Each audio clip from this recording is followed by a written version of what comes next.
Okay. Well, so we are here. Well, I'm here with Ben of Star Wars Timeline, or maybe you're on Ben's channel itself, and you're seeing me on there as a guest, almost as a ghost. Then it's a Force ghost.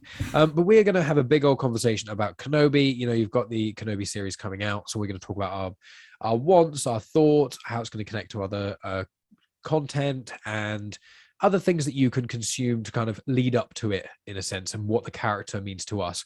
I will pre-warn everyone that you may be able to hear a little bit. I have a cold of some sort, it seems, still, and also I was cutting up carpet today, and so that I have allergies and the dust. So I've been sneezing, and poor Ben keeps hearing me blow my nose. So it's pretty gross. I'll make sure I mute it for the audio, so none of you listeners have to hear it if you see me do it. But yeah, I'm a little bit croaky. But Ben, how are you doing? Because this is also on your channel, so I feel like you have to. I was obviously joking, but how are you doing, sir? Please introduce yourself to any of my listeners who don't already know who you are. Right, Mike. Thanks so much for having me. I love to have you on my show. It feels like the introductions are no longer necessary, right? I always have you on my podcast. We talked about prequels, sequels. Guys, for those of you who are watching it on Star Wars Timeline podcast, I'll throw it on there. Mike and I have become good friends over our discussions and love of Star Wars. You come from a generation of prequel fans. I come from the 80s fans who grew up with the original. And it's just so nice and refreshing to share an opinion that is unlike yours. And you really get the opportunity to dig in and try to understand not just this thing that connects us, but how other people are. The world that surrounds Star Wars, I think that's the biggest beauty of it all. And guys, once again, who are watching this podcast, please check out the Genuine Chit-Chat. I'll throw all the links as I usually do, Mike, for you. So you get the opportunity to go and just observe how much of a skilled interviewer Mike is. I'm still learning. I'm the Padawan here, and you're the master. Well, thank you very much for those compliments. Anyone who's watching my show is going to be like, yeah, we want to know this about Mike. Why is he telling us? I jest. But no, I want to do this a collaboration. And obviously, normally when we have shows, you've been on Genuine Chit Chat, and some of my shows I've put on Comics in Motion when we spoke about Book of Boba Fett. Right. And I'm going to do a week by week Kenobi show as well. So I'm going to have you on there at some point, as well as other members of the podcasting and YouTube communities as well. But with this one, we both kind of had the same idea around a similar time of discussing Kenobi beforehand. So we're both like, let's not have either of us get the glory of having that on our show. Let's release it to the world. Yeah. Hence why both our audiences get to hear. I mean, each of our audiences have heard both of us anyway. So this is just saving them from choosing. They now have to choose the feeds, actually. You have to choose your favorites on it. That'll see. But to begin all this, I will just quickly read off a few small facts about Kenobi. They're just minor things. I always like, anyone who listens to Star Wars comics and canon will know that I love ages of characters. I don't know why. I just really like knowing how old characters are. I like it in Lord of the Rings or Harry Potter. Anything that's got a lot of lore, I just like knowing ages. And so Kenobi, he was born 57 years before the Battle of Yavin. So that's 57 years before New Hope. So obviously in A New Hope, when, spoiler, he dies, the worst spoiler in all of Star Wars. Obviously, he's 57 years old then. And when we see him in The Phantom Menace, he's 25. In Attack of the Clones, he's 35. And Revenge of the Sith, he's 38. He's from the planet Stew John, and also he's Qui-Gon Jinn's second apprentice after Rael Averross. And so I want to ask you, Ben, who is Kenobi to you? And just take that question as ambiguous as it is. Whatever that question means to you. What right. Kenobi to you? It's interesting that you detail all these like minutia and the ages of characters, which I think it makes total sense because it sort of helps you understand the timeline and say, okay, this is what the time period where this character lived through, and it also helps you to get like when the character is in their youth or where they are mentally, their maturity and development in terms of age. It's easy to kind of understand the storylines from that perspective and say, well, Obi-Wan Kenobi was much younger in Phantom Menace. He was an apprentice. Don't forget it. We still see his apprentice braid. And later on, he becomes this evolved character. So to answer your question, Mike, what does Kenobi represent to me? I don't get into nitty and gritty of details the way that you do. And I've seen this time and again happening in my comic book store that I managed for 10 plus years here in the local comic book Mama Papa store in the Bronx. And you always had fans come over and talk about dates and character powers and abilities, kind of like a very clear blueprint of what the character is in terms of skills, A, B's, and C's. For me, it's a lot more ambiguous. It's how do I associate with the character in terms of my thrill and excitement of the film, my first initial memories of who Kenobi is. So for me, he was always an old and wise mentor, because I grew up with the originals back in the 80s, and I used to see them back to back, episode 4, 5, and 6, as this one big story. They were indistinguishable to me, and I never sensed progression there. It's just one story. And he's this wise old samurai, and not necessarily the one who steps in to perform action. He's there who sets our young hero on the course. He is the Gandalf of Star Wars. He bestows wisdom, and even later through his spectral form, when he is an apparition and he shows up to Luke, he continues Luke's spiritual growth. That is his role. But there's another aspect of him as well. And this other aspect, still within the frame of the original franchise, is that, to me, he was the only window in what Jedi were like in the Clone Wars. The whole concept and idea of Clone Wars did not exist to me, because the Russian translations of the films that I had, it either got lost in translation, or sometimes they had to like really play it by the ear and just make a translation that was, I guess, more sensible. And for some reason, I never knew what these Clone Wars are, or who is Anakin Skywalker. For me, it was always Darth Vader. But when we looked at Kenobi, it's like, oh, so the Jedi must have been like this guy, old and wise, and you listen to their counsel, and whatever they have to say, whether it's to the public or whether it's a desperate measure they have to take, like Obi-Wan does in Anchorhead, and then everybody suddenly respects that authority, respects that power and prowess, and says, like, well, better deter to whatever this Jedi is doing. So that's what Kenobi was to be. He described this world that thankfully was not filled with all these details that kind of take away a little bit of fun. I see what you mean. Yeah. So with me, Kenobi was always the pinnacle of role models for me. Whenever I saw him, he was like pure good in the right way, not in a way that's overly self-righteous or anything like that. Just a man who truly, to his core, is purely trying to do the best. And when I saw him in A New Hope first, I remember that. Right. And I really connected with him in New Hope. I never really connected with him in The Phantom Menace that much. Obviously, him killing Darth Maul was really cool. But aside from that, I was like, he's okay.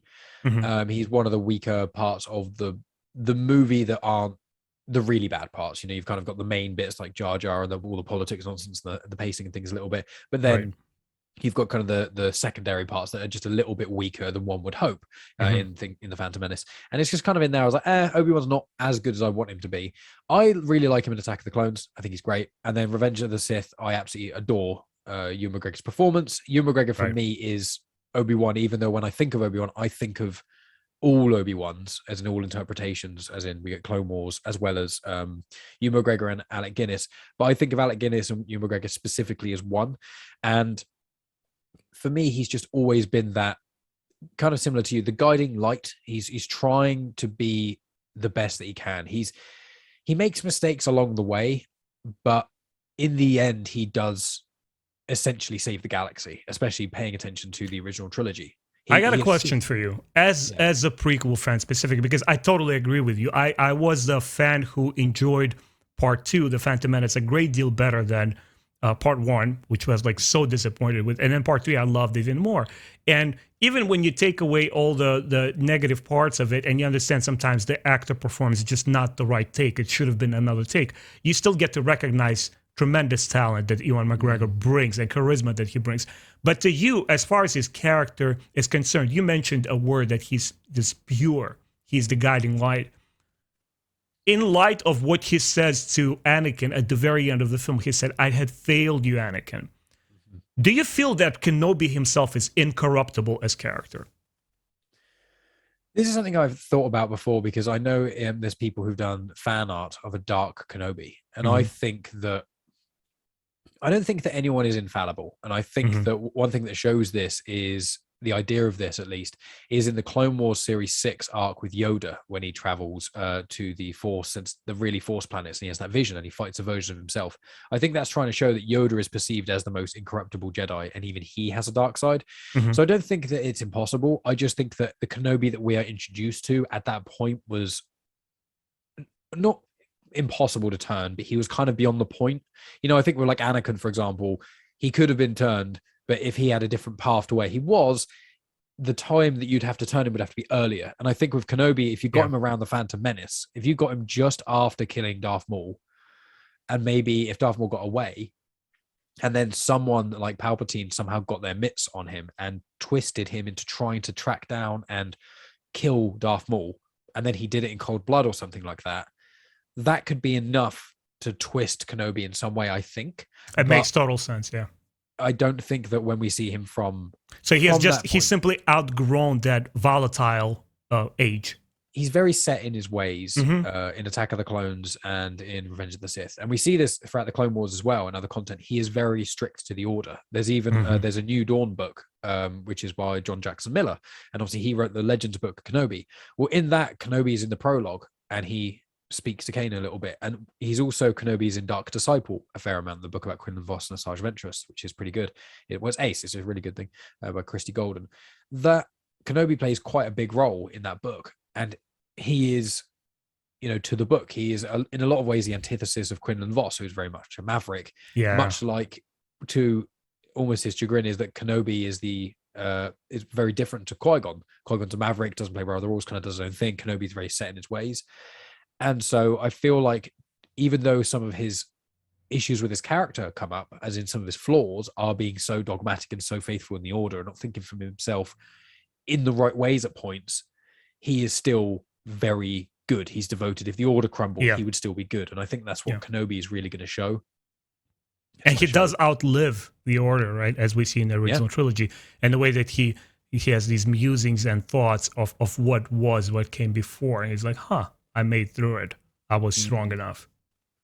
Yeah, it's interesting that he is the first introduction to anyone what a Jedi actually is, as you say, because in A New Hope, you only get to see him. He's the only example. Yeah. And then in Empire, you're introduced to Yoda. And then in Return of the Jedi, you're introduced to Luke as a Jedi, because he's not really a full Jedi. I mean, he's not technically a full Jedi to beat Vader, but he's quite Jedi-like in Return of the Jedi in a lot of ways. But yeah, he is the quintessential Jedi. He's what most people think of when they think of Jedi. They think of Yoda and Obi-Wan.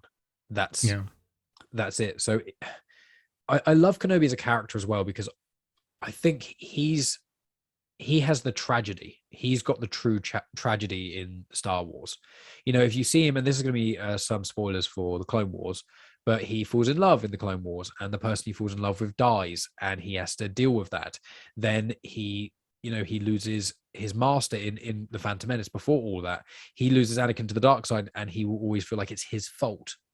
And then he has to spend like 20-ish or 19 years in exile to try and train someone. And as the spoiler alert for the trailer, but we're going to discuss the trailer later anyway, so make sure you watch the trailer anyway. The trailer for Obi-Wan Kenobi shows that Owen is telling Kenobi to leave, just like in the Journals of Obi-Wan Kenobi comics. It's the same sort of thing.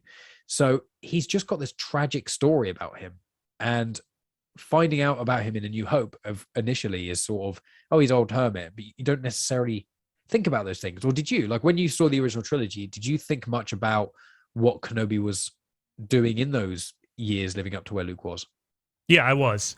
And once again, the beauty and the thrill of it was the story that takes place off screen, then you don't get to see. The way that he describes it, because it builds all these mental images. It's almost like reading a good book. It gives you just enough detail to say, okay, I understand what is happening. I understand the general setup, but what's out there? What's more? We even had in Russia at one point, at least on my street, rumors that, hey, how come there's only episode 4, 5, and 6? Did those American kids get like 1, 2, and 3, and we just don't have those tapes here? At one point, there was a rumor there's 22 movies out there.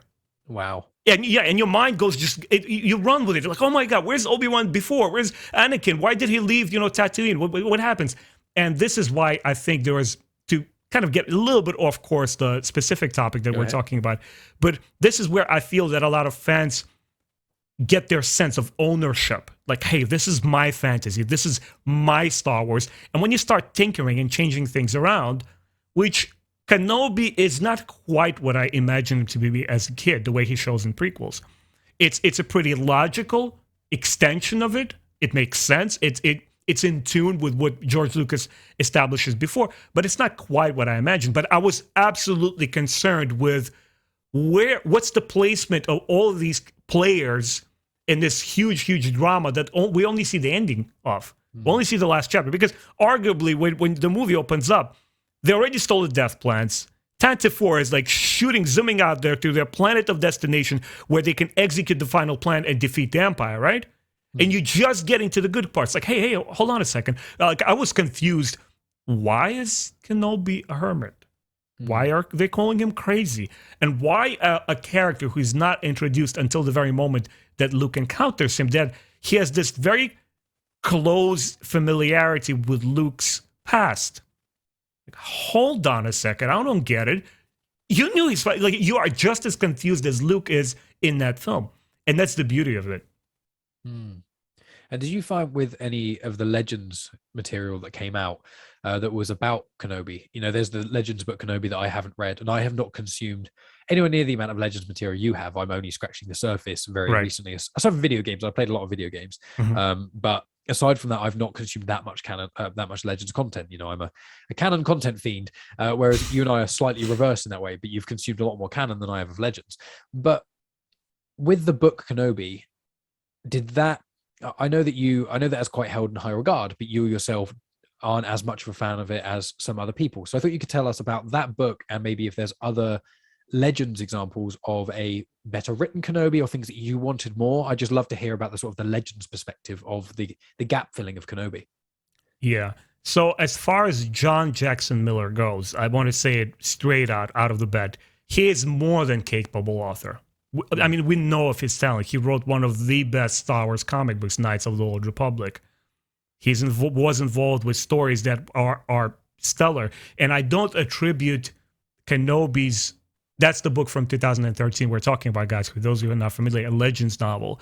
I attribute most of the novel's problems not in the quality of writing, because it's a very, very competent book. He knows what to do with his characters. He knows how to build tension. He knows where to lead you in the story. My biggest gripe is with why that story? Because I felt that it was either help. I mean, and we don't know. We can only suppose or guess what happened behind the screen. What were the Lucasfilm story group telling him that he shouldn't touch? Maybe George Lucas had further plans for Kenobi. Maybe he was going with his own version of Kenobi book. Or who knows, maybe the Clone Wars show continued on past the point of the Clone Wars, and later on Lucas gets to develop these characters as they approach the original trilogy. We don't know that. But anyway, I felt that Kenobi gets lost in translation in that book. He's nowhere to be found. Because when you're dealing with a very specific time frame of post Order 66, that's exactly when the book takes place. You cannot ignore some momentous events and things that happened to him. You cannot ignore Order 66 and his PTSD. You cannot ignore how he felt about losing Anakin. I felt that should have the book been darker? Not necessarily, but you need to include all of these details that comprise who Kenobi is. And it felt to me that he is an unwilling participant in this little microdrama that is not related to the larger world of Star Wars or the future events of building the Resistance, working hand in hand with Bail Organa, reaching out to Alderaan and saying, like, yes, the hope survives. I'm here looking after young Luke. None of it is there. Instead, he has concerned himself with locals and a type of storyline that I felt takes us away from who Kenobi is. And I could I did not understand why in the world he is reaching out to Qui-Gon Jinn is never answered. It boggles my mind. I don't understand it. Because there's interludes between the chapters where Obi-Wan Kenobi, he's like in his adobe and he's lonely, and obviously, the author begins to touch the mind of Kenobi that we should be able to recognize, and he kind of like reaches out there in the darkness, is like, Qui-Gon, what could I have done differently? Or what do you think this, my master, I need some guidance. And it's never reciprocated. And it's such an opportunity lost that the book didn't work for me. By the time it ended, I felt that if you rename Kenobi into Joe the Jedi, it would have worked just as fine. And you don't do that in a character-specific book. That's a very good point. Yeah, it was basically just it wasn't about Kenobi as you'd expect. It was just, there was a story going on in the Star Wars universe, and Kenobi happened to be involved in it. but if you changed it to anyone, it wouldn't have made any difference in the greater story. So Right, and some why make it Kenobi? yeah, and some readers loved it and cherish it for the fact that they're saying, well, we do like that distraction. We do like to see that other facet of the character. I see. So I haven't read that book personally. I've heard mixed things about it. I think generally it's held in well regard. I've heard that, as you say, it's a well-written book and things. It's just interpretation of what people would like. Right. Me personally, I want to see the PTSD. I want to know about his suffering and how much like the trailer itself has got so many elements on it, which I'll tackle in a moment. But before we do, so what other? I know you're a fan of the Dark Horse Clone Wars comics, and they've got things like Quinlan Vos in it and Aayla Secura and some of the Jedi that we know about, the big Star Wars fans, but you don't get on screen very much and things. Right. Is he in those very much? Does he have anything in the comics elsewhere in Legends, or is Kenobi not actually explored as much in Legends as one would hope? You know, I'd have to really dig deep into my memory because I had read The Republic in years back, but I'm pretty sure he's there. Quinlan Vos is prominent in Yandur Shema's run of the comic books. And from what I recall, and guys, do forgive me that I can't specifically drop the names of particular comic books that I specifically remember scenes from that Kenobi was like stood out for me. Mainly it was novels like Labyrinth of Evil and Path of Deception. There's a couple of books. I'm sorry, they're completely. I'm losing the track of the names of them. But there's a lot of Clone era Legends novels where the relationship of Anakin and Kenobi is being explored, and it basically channels the prequel era Kenobi. And it is very consistent because once you stop evaluating the filmmaking quality of the prequels and you just enjoy the characters for what they are and the kind of the story that George Lucas was putting together and other authors were able to perfect for him through comic books, through video games, like you mentioned. When you look at Kenobi from that perspective, that's exactly what that book does. And even if we jump from Legends into the canon, if we talk about books like, Master and Apprentice with Qui-Gon and Obi-Wan Kenobi, again, it continues that relationship of who Kenobi was as a student and who he is now as a master, and why is he a true believer, and what kind of values he wants to instill into Anakin. Again, guys, I can't call out specifics, but I'm pretty sure in the Republic and the Dark Times novels, graphic novels, there's plenty of examples where Kenobi shines. That's cool. Yeah, it's good to know because I do want to get into more of the Legends comics and things. I've got I want to collect more of the essentials, the Legends sort of omnibus, the Epic Legends collections, I think they're called. I've got one of those that has got the 2 sets of comic adaptations of the Force Unleashed comics because that's my favorite Legend story. But this yeah, will be one of them. Just my recent acquisition. Oh, so beautiful. It's fantastic. Yeah, so this one deals with a lot of the Purge, the Dark Empire, when post the Republic. I hope they do release the Republic ones as well. Yeah, I've been on the lookout for certain ones. I want to get Tales of the Jedi as well, but that was out a little while ago, and they haven't got the omnibus yet. They've got trade paperback still, so I'm hoping that will come out soon. But anyway, so obviously when we were speaking about Kenobi and things, the next thing kind of comes up is obviously there's the TV show. That's the big reason we're speaking about Kenobi, because we've had bits of Kenobi throughout the years, mainly in Clone Wars. We've had quite a lot of Kenobi centric story arcs in that. We had the one episode in series 3 of Rebels where Kenobi pops up, and it's brilliant. So aside from that and the books we've mentioned, Master and Apprentice, Dark Disciple, there's the 2 books that are out this year. One that only came out a couple of days ago, which is Brotherhood by Mike Chen, and then there's Padawan, which I should have looked up who wrote that, and I apologize, I've forgotten. But we're getting those which are going to be supporting the show, just like there's now an Obi-Wan Kenobi mini-series of comics, which is, I think 5 issues, it might be 6, but I think it's 5. And issue 1 came out, and issue 1 is about him as a Padawan, or as a young man. I read that one. Yeah, great. I've got it as well, and I read it. So I think and the next one's going to be him under Qui-Gon, so it's going to be pieces of his life. So the show, from what we know about it in general, what is it that when you first heard of a Kenobi series, when it got announced ages ago, there's the movie in talks and people were thinking about, and then it kind of disappeared for a while, and then the series came to the forefront. When it got fully announced and confirmed, what was the first thing you kind of thought of either what you wanted from a Kenobi series or just the first reaction to a series being made about Obi-Wan Kenobi? I will tell you exactly in a second when this crazy noise passes.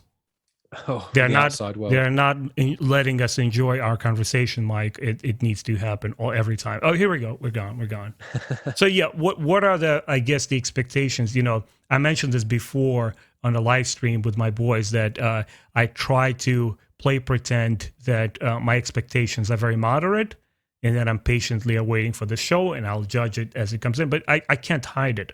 Of course, I'm hyped. Of course, I'm super thrilled.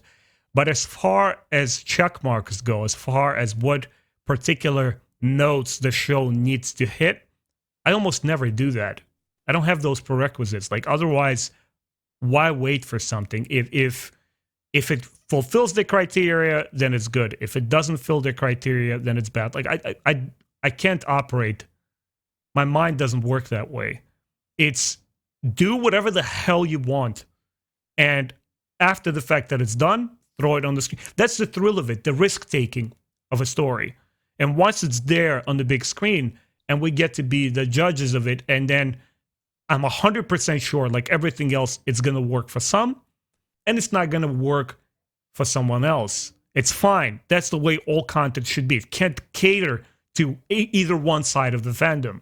I think the integrity comes from the directors and script writers and the story group and Kathleen Kennedy sitting down and saying, what do we think works for this character?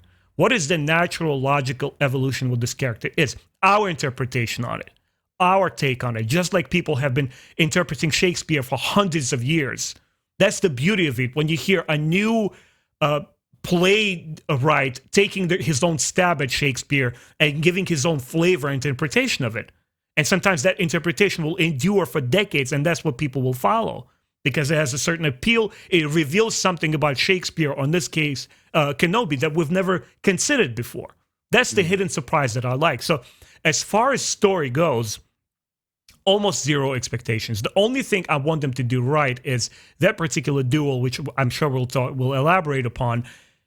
Do it right. Do it in a way that is consistent and honors the material that came before that and doesn't interfere with it. Because when you start washing it out with too much repetitive themes, like it's not appealing anymore. But one thing that I absolutely demand of the show, and I'm not saying the Star Wars showrunners owe something to me, that they're obligated to fulfill me because I've invested so much time and money into this stuff. Nobody owes me anything. But I think the show, if it wants to continue to be in sync with its fandom, it absolutely must feel special. It absolutely must put forward the best talent that Disney Plus and Lucasfilm has been able to pile up together up to this point. It needs to represent the best of Star Wars, especially as far as Disney Plus is concerned, because this is, to me, the future of Star Wars on television, on Disney Plus, on serialized stories. And they need to get the pacing right. They need to get the story elements right, because up to this point, neither Mandalorian or Book of Boba Fett have been particularly strong in those areas. Yeah, I see that perspective. I think with Book of Boba Fett, and we're going to spoil a Book of Boba Fett and Mandalorian, we expect that you've probably seen all these things by now. Yeah. But with Book of Boba Fett, I found it was all right. I enjoyed it, but it could have been better, but it was okay. And then the best episodes were the 2 Mandalorian episodes, which I was just like, why are they kind of there? And now I'm kind of, Grogu, now the kind of... Did you like the Tusken episode? Episode 2, I believe. Yeah, I liked that. My favorite were the Mandalorian ones. I know they weren't the most maybe cultured in some ways, but I just loved them. The first Mandalorian episode, I think, some of the best Star Wars in the new canon since the movies. Just that episode when he comes in with the dark saber, it's just like slicing people up. It's so cool. I love. There is a big coolness factor to Star Wars that I appreciate, and Mandalorian has a lot of that, and that's. A lot of people mistake that for true substance in certain ways. However, I do think Mandalorian does have substance. I just think Series 2 is much better than Series 1. Series 1, I was like, it's good. And then Series 2, I was like, this is really good. This is amazing. And then Book of Boba Fett, I was like, yeah, this is good again. Like, it's not getting better. It's like, whoops. So we can agree that it fluctuates a bit. Yeah, I mean, I still think the best Star Wars content outside the movies is Rebels. I think that's just top tier. Clone Wars is close behind, and I think anyone who thinks Clone Wars or Rebels is better is down to personal preference. But most Star Wars fans who've seen both are like, yeah, Clone Wars and Rebels are two of the best Mhm. pieces of Star Wars content. And obviously, you love Bad Batch as well, which is great. But it's one of those things where when this series came out and or when it was announced, rather, I was I was glad they didn't do a movie because I was like, I don't want 2 hours of Kenobi because they'll probably make it some giant big puzzle he has to solve, like another super Mhm. weapon or something annoying like that. Mhm. Or it would just be about this one big battle. It will just all be about the Vader fight or whatever. Right. And I don't want that. I want to know Kenobi as a character more. Like one thing I saw online, which is quite upsetting, is this is probably the last time we're ever going to see Ewan McGregor as Kenobi. And obviously, a few years ago, we had no idea we'd ever see Ewan McGregor as Kenobi again. So this is amazing. But this has got to, like, as much, it's 6 episodes, from what I recall, and 2 episodes getting dropped on the Friday. And so I'm very excited about it. But I'm also wary. It's like we've basically got 5 episodes. It's going to be 6, but I'm going to watch the two next to each other. So I'm like, okay, I want this amount of Kenobi. I want to go into his character more. I want to know what he was feeling. I felt what he was feeling in Revenge of the Sith when he was yelling, "You're my brother, Anakin," and that sort of back and forth. In A New Hope and things, you get the gist. And if you read the certain point of view books, you get a bit more and things, but you kind of understand in a bit once he sees that Luke is ready. That's his adventure starting, as you said earlier on in this conversation. That's Kenobi's been waiting for 19 years doing seemingly nothing. Right. That point is when he gets his mission to really start. So what was he doing? What was his mental state like? How has he wrestled with his failure? And in the trailer, when it was the first trailer that dropped, and I've watched the two trailers, I'm not going to watch anymore. I couldn't resist watching the second trailer though. Normally I just watch the one and I'd be like, I don't want to watch anymore, I don't want to spoil it, but Yeah. I'm more excited for Kenobi than any other piece of Star Wars content since The Force Awakens. But with it, in the trailer, when Kenobi says the part about the war, and he was like, he fought in the war and we lost. I was like, even that moment, I was like, oh, emotion in the trailer already. It's just like, oh, and the way he just says we lost is like you don't hear that. I think it hits me so hard because I don't think you ever really hear films, or it's quite rare to hear a film, either trailer or film mentioned, just be like, we fought in a war and we lost, and not be, an army veteran talking about decades past. I'm talking about someone literally who's experiencing the fallout of the war they've lost. And also, It's not history. It's not people writing the history books going, yeah, they lost because they're bad, or they lost because there was something wrong. This is in the Star Wars universe. The Jedi lost, yeah, because they were misguided, but they were still trying to be good. And now the Empire, who is in air quotes evil, is now, completely destroying and turning over the world. And he's got this one mission. And it's like, he feels responsible for this. He's got all this weight and he's the survivor. He has to take the load of all the people who he has seen die and also who he knows is dead and the people he feels like he's failed. And it's like, that is so much weight for one person. I wanted to elaborate on what you're saying of that particular perception of who Kenobi is at that moment in time. There's another part in the trailer where he has a discussion with Lars. Yeah. Right. And he says, well, when obviously talking about Luke, when he comes of age, he needs to be trained. And Lars, the younger actor, channeling the original British actor that was in A New Hope, is like you trained his father. And you know what? To me, it has been going on since The Phantom Menace launched. I always superimpose events that should be taking at the same time from George Lucas's clone period and George Lucas's original saga period, and now the new canon. All three exist in my mind as these three parallel universes, and I tie all the pieces together myself. That's how I interact with Star Wars. I have my Star Wars, which is the 3 movies, then I have the clone era, and then I have the new canon. There's a very specific and interesting part of Star Wars theme, the Jedi Purge, the Dark Times, of where these noble knights from before we saw the prequel trilogy, we could only assume what they were like, but we knew that they were being exterminated, and this villain, this masked, armored killer was after them, right? So there's one book that I read in the 90s called The Children of the Jedi by Barbara Hambly. This one takes place a couple of years after the episode 6. And I was so invested in that particular time period because I wanted to know, hey, what is happening to these Jedi families, to their kids, as the Emperor and Vader march on and they destroy all these families, right? And in this book, even though it's after Kenobi is gone, it's a little bit after episode 6, it still deals with the aftermath of Order 66 and all of these ruined families.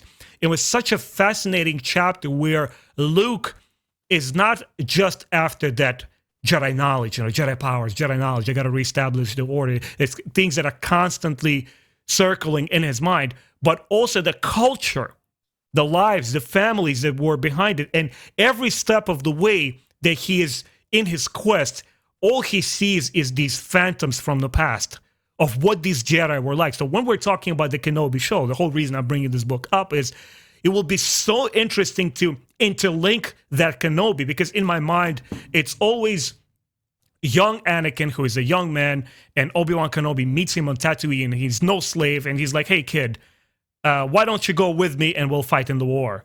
And his brother, Lars, says, no, you can't do that. You have obligations here. Stay here, keep your head low, and let other people deal with this whole, galactic civil war. And that just one episode in the trailer is able to converge all of Star Wars in one piece. And I'm like, I can't wait for this. I can't wait to see how this resolves. The past meeting the current Star Wars.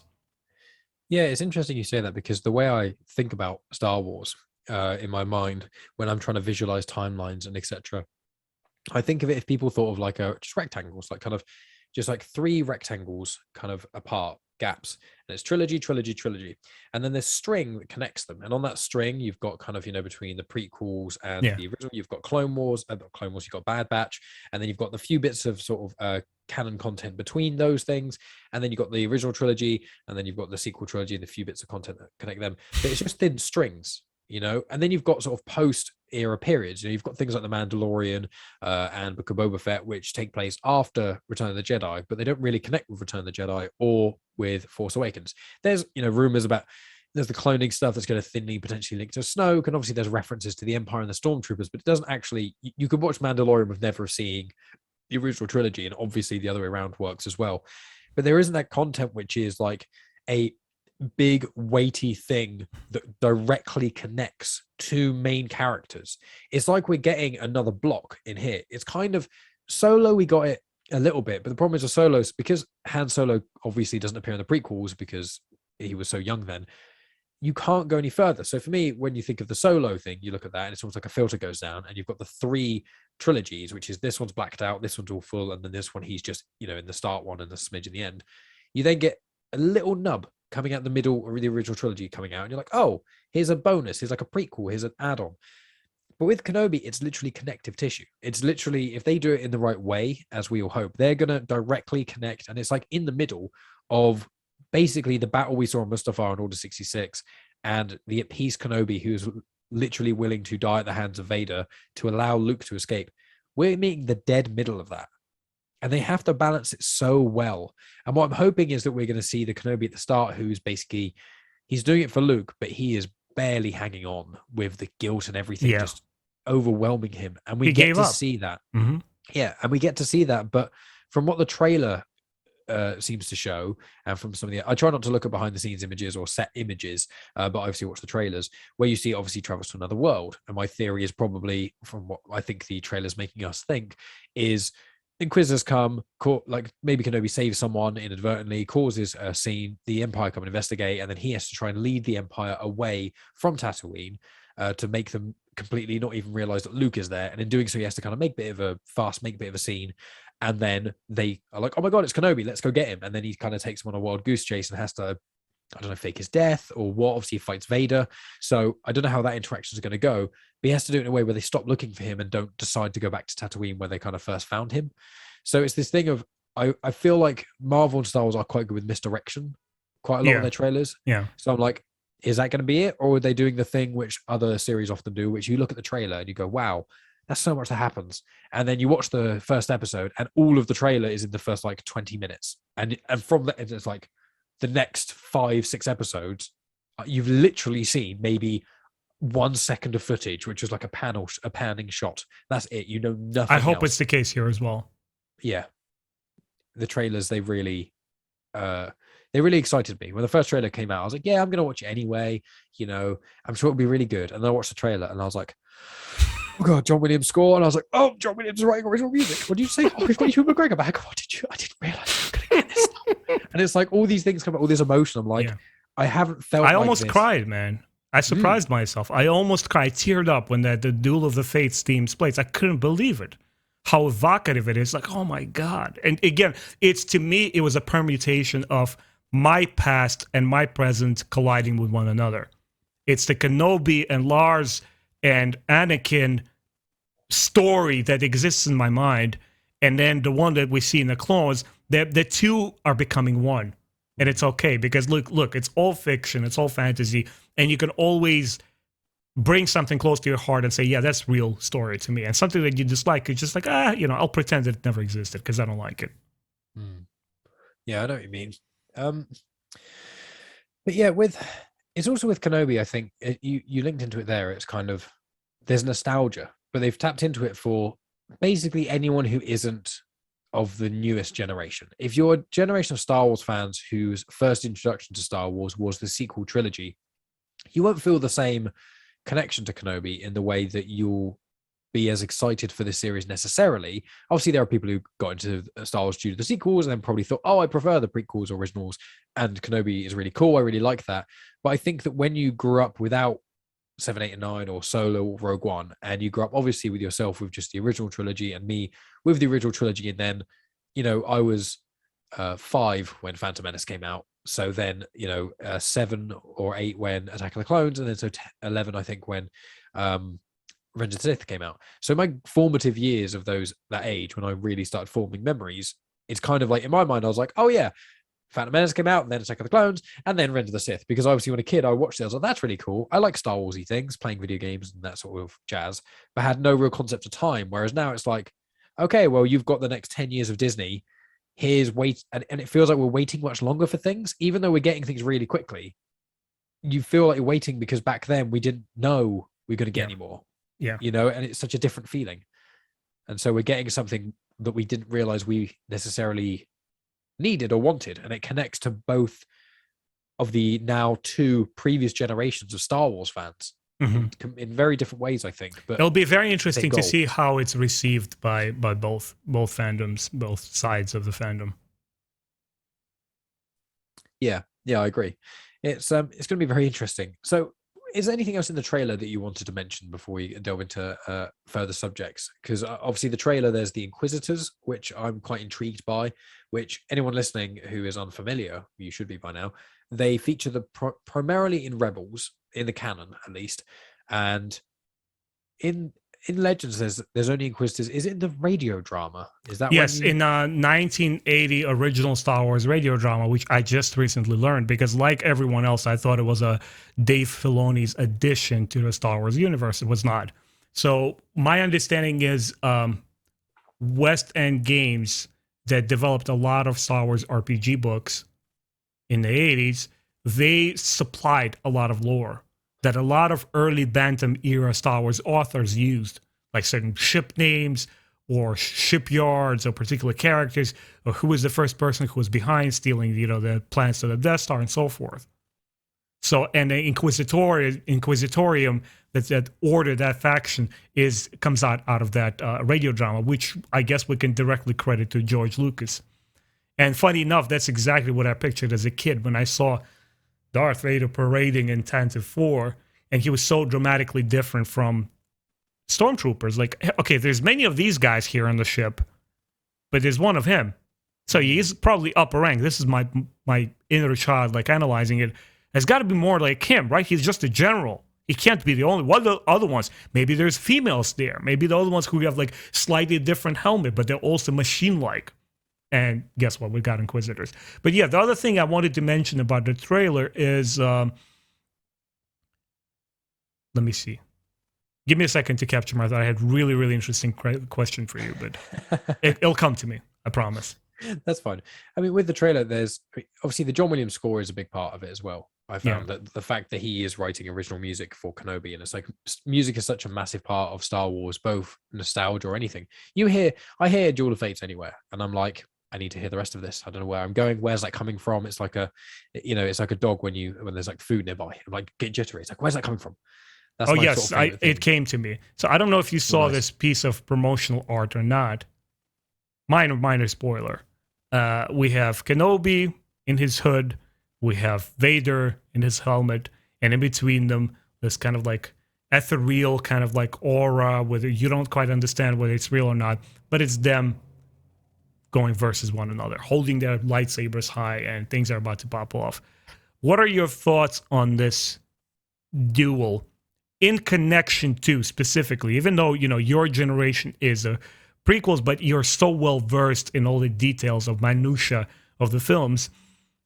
What is your response to that particular duel, to episode 4, and how Kenobi talks about Vader, and how Vader says, I have not sensed this presence since, and you get the sense of like, okay, there was kind of encounter, there was kind of tension between the two. And obviously when they meet for the final duel, it's like, when last we met, I was but a learner. What are they referring to in A New Hope? And how can the show and the trailer naturally lead to that point that it doesn't take away from A New Hope? This is something I think the biggest problem I have had with the announcement of Vader being in Kenobi. First of all, it's quite upsetting to me that something that massive is immediately being told to everyone. I have a suspicion he's going to have a bigger role than people think, but I think it's more so going to be, we're going to see a lot of him interacting with the Inquisitors and him kind of reacting to things going on, as opposed to there being a specific story with him until he starts connecting with Kenobi. He's going to be trying to find Kenobi. Kenobi's going to be trying to get attention away from Lucas, humidly. And I first thought, I was like, right, hopefully they'll just have Vader in the first episode and we won't have to be like, oh, when's he going to pop up? Because otherwise the whole time everyone's going to be being like, when's he going to show?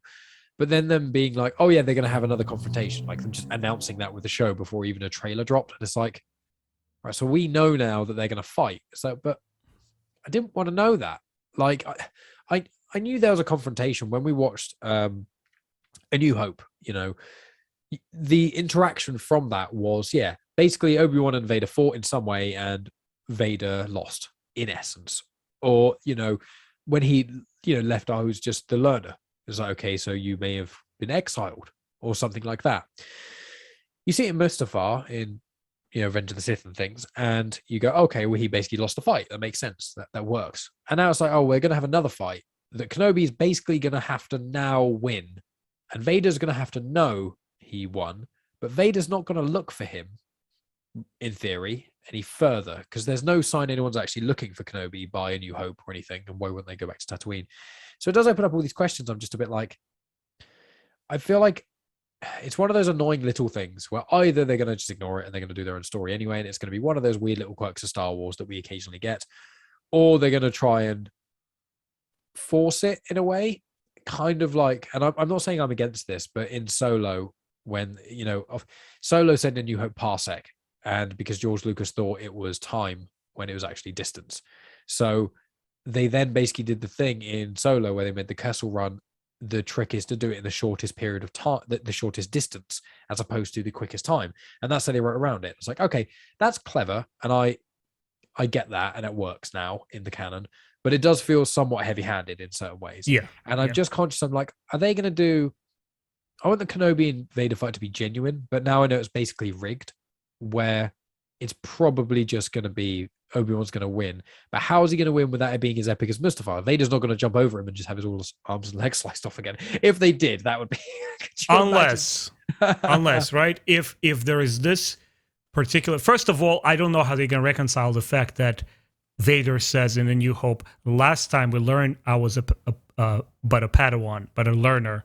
He stops being a learner after Mustafar.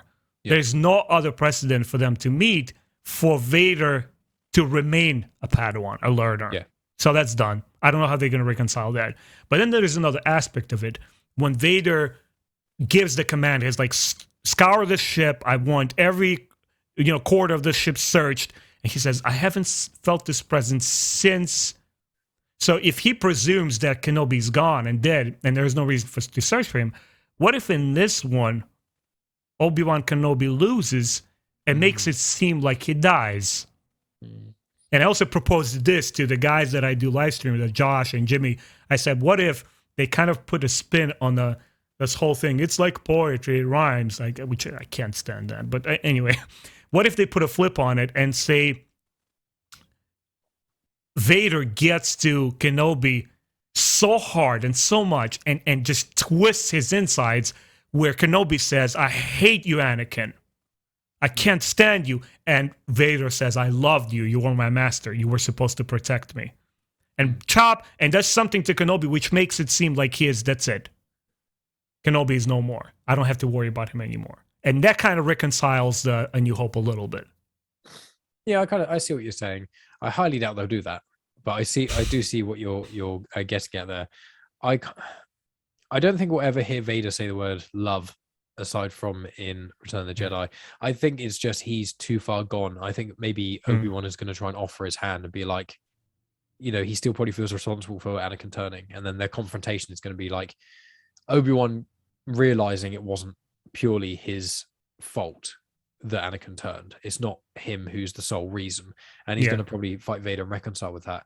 I mean, one thing I've also thought about with it, I've thought maybe it's going to be a Force thing, where that he's going to, maybe Obi-Wan is going to do some sort of crazy Force thing that Vader's not seen before, like maybe Luke's astral projection in Last Jedi, and he's gonna somehow do that and then trap Vader somewhere for ages and disappear, and then Vader's going to be like, you knew more about the Force. I had no idea. You beat me. That could work, I suppose. But another side is like the Force, like they just both do a big old Force push, and they do that thing where it's like you see a little thing appearing, and both the hands are shuddering, and you hear like, and it might be something a little bit like that. But yeah, I'm not sure how they're gonna do it. I'm excited to find out, and as long as it's more emotional, like one of my favorite things, and this is a spoiler for Rebels. The end of Series 2 of Rebels is some of my favorite Star Wars that exists. I mean, Rebels from the end of Series 1 of Rebels all the way to the end of Rebels is some of my favorite Star Wars ever. I just think it's incredible. But the finale of Series 2, you get Ezra and Kanan face Vader, and you just get the feel of how powerful he is. And you get the same in Jedi Fallen Order.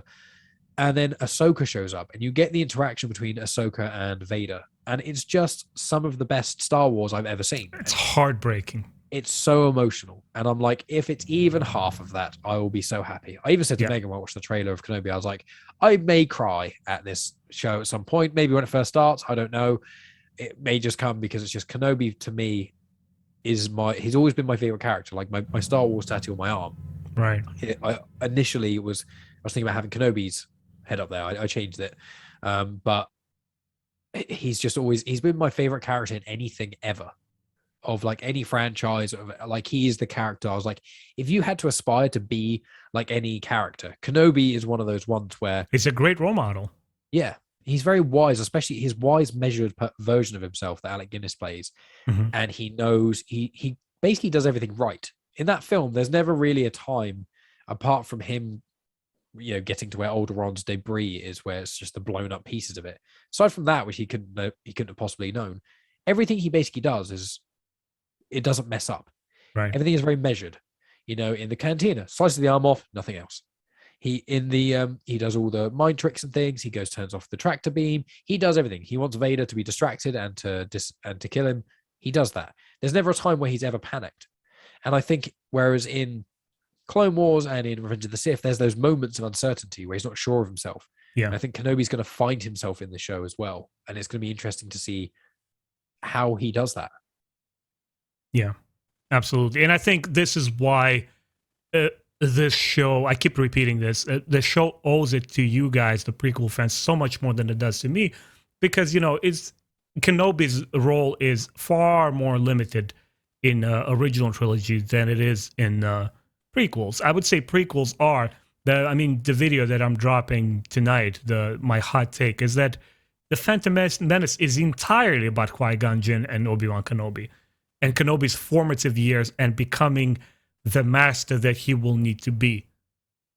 So it needs to get it right for you, and to me, it needs to anchor all of fans on an emotional level. I think if the story is there emotionally and certain things kind of like clash a little bit narratively with other stuff, fans will be a lot more forgiving because we're like, no, I don't care. It's so good, I don't care. Mm-hmm. It's like when the Rogue One was coming out, nobody was looking for that story. It's like, dude, we know the plans to the Death Star were stolen. Like, why are you telling me this story? I don't want this. You see the trailer. Oh, no, wait, hold on a second. No, I think, I might want to see that. You know, it's like a complete 180 change around. And when people came out of the theaters, my friends, I had like 10 plus people sitting in the row with me that I bought tickets for. And some of my friends were like, Ben, this is my favorite Star Wars movie. So my friend said that as well. Yeah. Didn't expect it. Yeah. And you knew the ending. So I have faith. I don't think Ewan McGregor would have signed up to it either. I think, one thing he did say is he was doing this for the prequel fans. He said, I mean, obviously, let's be honest here, part of it was money, but to do something like Star Wars, he already had the fame. He didn't need to get any more Star Wars. He didn't have to do this necessarily. He could just said, no, he could have, they could have had another person to play him, which would have made me very sad. I kind of feel different. Really? Yeah, I feel when it's Star Wars, it beckons and calls. Like, you don't say no to Star Wars. Yeah. I mean, and he's there, and maybe partially, like you said, maybe he felt like he doesn't necessarily have to do it for his career because he's as established as he'll ever get, but maybe he did need to be there because he felt he took it personally. He's like, hey, I was kind of mentored by George as well. I know the inside and out of this character like no one else. I got to be present just to see what this new crowd is doing with my character. Yeah, and I do believe that he did it. I do believe he did it, not just for the money. I do think he did do it because he wanted to and he was passionate about it. And he did say, the prequels are difficult to make because the technology, George Lucas's vision wasn't quite in line with what we had technologically speaking at the time. He was about 5 years ahead. If the Star Wars movies, if he'd have waited till 2005 to make Phantom Menace, then half of the issues with the CGI wouldn't have been as obvious because the budget would have pushed them over. It would have been like the way people view Avatar or a lot of James Cameron movies. If there was just that, even in the sequel trilogy, there's never really any CGI in the sequel trilogy that people are like, that doesn't really look right, even when they're living beings. Whereas in the prequels, there are elements of that because it wasn't quite there. And no matter how many times you remaster it, you can't quite do it. Same with the original trilogy when you add things in there. But I went off on a tangent about CGI then and George Lucas's vision about it. But anyway, Kenobi, because they did a lot of blue screen stuff, like a lot of Mustafar, all of Mustafar was basically, it wasn't practical. All of sets. Episode 3, I think, is blue screen. Yeah, almost the entire thing. Yeah. It's so it's like having to visualize that while acting and doing all these things is very difficult. And now he gets to act with the volume where you've got the practical parts as well as the screen that you can see. So it helps him get into that. But he said, there are fans who've always loved my performance as Kenobi. There are fans who've always loved these films that for the mainstream audience, a lot of people hated. And for years, these fans kept the love of Star Wars going. They're the ones who kept reading the books, the comics and things. And now I'm starting to paraphrase, but he's being like, they're the ones that kept the love going. And because of them, now the sequels could get made. And so he wants to reward that love, If the prequels were as bad as certain fans say they were, that the Star Wars would have died then and it wouldn't be where it is now. It kind of needed, although the prequels definitely could have been better, I'm not denying that. They are an important part of Star Wars history and we wouldn't be where we are now. Just like prequels are. Without prequels, we would not be here. Without prequels, so much of what makes Star Wars amazing would not be possible.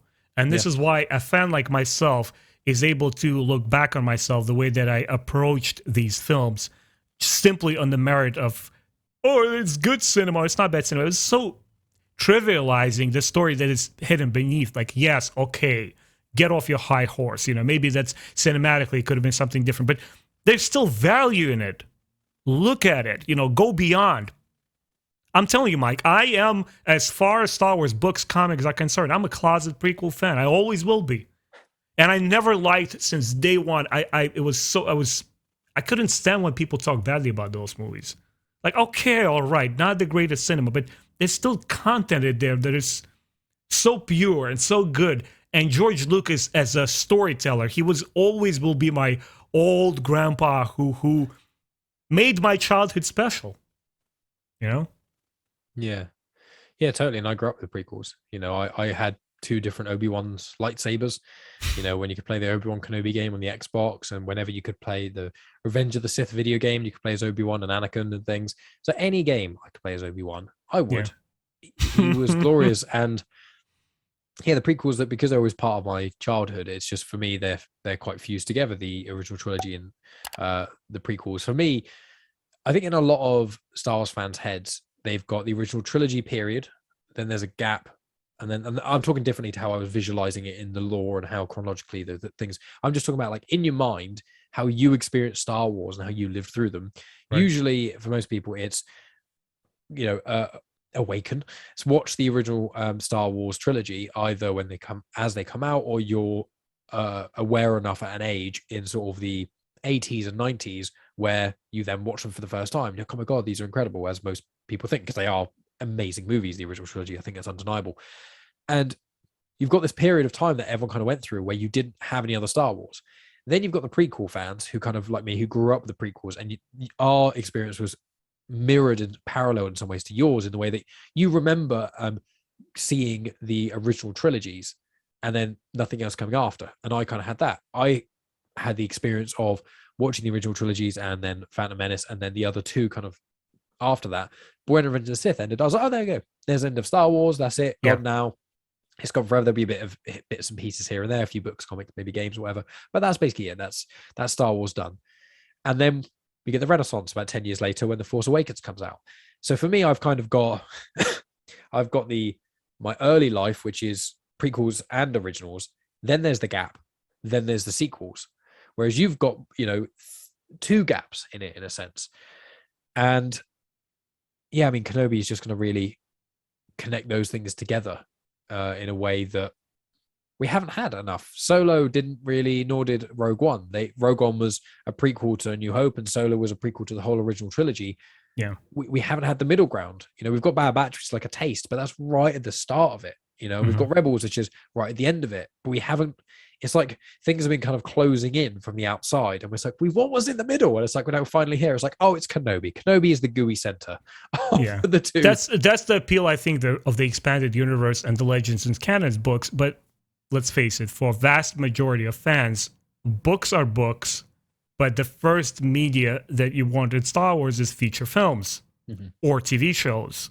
And here comes Kenobi. And once again, I don't ask or require it to be my version of my beloved Star Wars and parallel everything that I saw in A New Hope. I don't need it to be that. I need it to be an all-inclusive. But it needs to set the stage that where both original and prequel trilogies work well and work strong. And the spotlight is not taken from central themes and scenes in A New Hope. We're talking about the Vader on Kenobi stuff. Like, how do you do that? I think it's a lot easier to pull on prequel stuff because we know a great deal about Kenobi from prequels and just continue that. And continue ignoring a lot of lore that George Lucas himself has retconned. He went back and he retconned his original trilogy. And I'm not saying it as his criticism. I'm saying it as the creator who said, you know what? I don't think I'm done with Star Wars yet. Let me tell another story. Because, you know, it's constantly, when you look at his interviews, at one point he said he had outlined for 4 trilogies. Then it was only 2 trilogies or 1 trilogy. And then at one point he says that the Skywalker saga ends with episode 6. Then he does treatments for the sequels. He's all over the place creatively. He's excited about it. And I think when he was making prequels, he said, you know what, let me try again. And nobody knows the story better than the storyteller himself. And I'm pretty sure he's like, you know what, yeah, let me just do a little something here with C-3PO and R2-D2 that, you know, we see him in Anakin's home. It's like, whatever. It's just, that's what I want to do. That's part of all storytelling. And I have blasphemed on Twitter. Recently, I made a post that I said that I don't hold on to strict timeline as far as the stories and events go. I'm pretty loose about it. And if some events like Kanan Jarrus in the beginning of the Bad Batch don't coincide, I'm fine with that. And one guy who is called expandeduniverse.com comments me on my tweet. He says, "Look at these kids, how cynical and ironic. His Twitter account says Star Wars Timeline, yet he doesn't care about Star Wars Timeline. Legends are he goes like on the this tangent of that. I don't understand anything. But I'm like, no. The point is, it's like it's a sandbox, and the creator himself, George Lucas, gets to play with it because it's his creation. That's all it is. So what? Some things misalign with the original trilogy. Like that has always happened in Legends, and I don't understand the purists why they're so anal about it. Yeah, I agree. I'd rather have good storytelling and fun things going on than have perfect aligned timelines. Like, the Bad Batch is a good example because although the start of the Bad Batch, there are elements with when Caleb Dume appears in it, obviously Kanan Jarrus. When that happens, it's a bit annoying because like, oh, well, the comics is not the same as that. But for me, I was like, apart from the lightsaber color change and then also a few bits and pieces in my head canon, it's quite easy just to be like, no, the events still happen the same as in Kanan. It was just what happened in the Bad Batch, and then when Kanan disappears or Caleb disappears in the Bad Batch, then that part that aligns, there's a point in the comics that you just go, oh, click, there you go, and then the same. It's easy to put together. Yeah, I don't need specific dates. Even when I do Star Wars comics in canon and I talk about general dates and things, it's always like I always say, I like, Star Wars don't want to tell you, the third month in 32 BBY. That's not what they want to do because it just, as soon as you start splitting hairs with timelines, it becomes so messy. If you look at it realistically and you read thinking about thinking about just canon, if you read all the Star Wars main run comics, which there's 75 of them, and they're set between A New Hope and Empire Strikes Back, and that's over 3 years. If you read all of those, and you also read, I think it's Weapon of a Jedi by Greg Pak, which I believe takes place in between those two time periods as well, and you read the Age of Republic comics, which has a few, Age of Rebellion comics, there's a few in there as well. The Princess Leia miniseries is set in between that time as well. The Han Solo miniseries set inside that time as well. And I haven't read every single piece of canon content, but when you look into it, of how much time Leia, Han, Chewie, and Luke spend doing other things in between those 3 years, you can't really and then especially when you do between Empire and Return of the Jedi, like you get the stories like the Crimson Reign stuff and the War of the Bounty Hunters things, which are all really interesting and I'm really enjoying them. But if you think about it too much, do you think about all the stories that have happened between those two time periods? It's getting, if it's not already surpassed, how much realistic time you could say has passed in between those two things, especially when you get in the comics, you sometimes goes like days or weeks later. You're like, well, if each of these comics is one day, you've just skipped more. You look at it and you go, yeah, this amount of time is being overswelled. But I don't want them to go in like in 2 years' time to go, well, we've done it. We filled up all the time between A New Hope and Empire Strikes Back, so we're never going to have another story ever again with Luke, Han, Leia, and Chewie because it's impossible. We've timelined it all out perfectly to the hour, apart from a few toilet breaks and maybe a couple of card games or maybe a singular comic strip about repairing the Falcon that takes half an hour in canon. We can't have any more stories of those characters. Yeah, you can't be so strict with it, especially in a 50-year-old franchise. Things are bound to run on one another. It's fine. Yeah. 100%. It's just part of it. So I want to ask you, we'll start to kind of wrap up ish around this point. I do apologize to people hearing me trying to suppress coughing. It's pretty unpleasant. I want to ask, I know you don't often like saying about predictions and things, but I'm still going to ask you these questions anyway. Go for it. Do you want, I think I know your answer, so I'm kind of leading you on a little bit. Do you want any other characters to appear in the show? As in, for example, there's a lot of rumblings and rumors that Ahsoka is going to pop up in maybe flashbacks or things like that. There's, there's also concerns that it's going to connect the Andor series. Is it every series is going to have a breadcrumb for the last one? I know you'll be happy if the story is good and that's the top priority, but excluding that element, would you want it to expand and connect to more stuff, or do you want it to be more of a isolated story between just Kenobi and Vader and maybe Owen and Beru sort of thing? What do you, if you could choose the parameters of how many characters become central to the plot, where do you kind of want it to be? We have waited for so long to see this moment in the life of Kenobi versus Vader that I think you will dilute that story with each new cameo that you introduce. There's a difference between the cameo and supporting role. You can have Ahsoka in the show not being a cameo.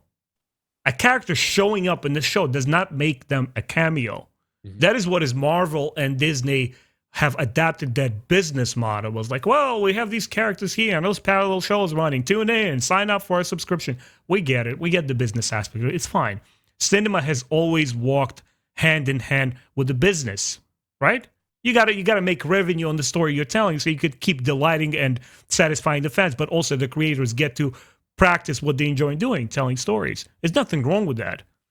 But there's a point in time where it starts feeling very artificial and played out and contrived, versus if you write in a character that is introduced from the beginning, not just rickrolled into the show or like, surprise, this character shows up, Luke Skywalker at the end of season 2 and Grogu, he picks him up, which to me is just total bullshit. Like, I don't like that.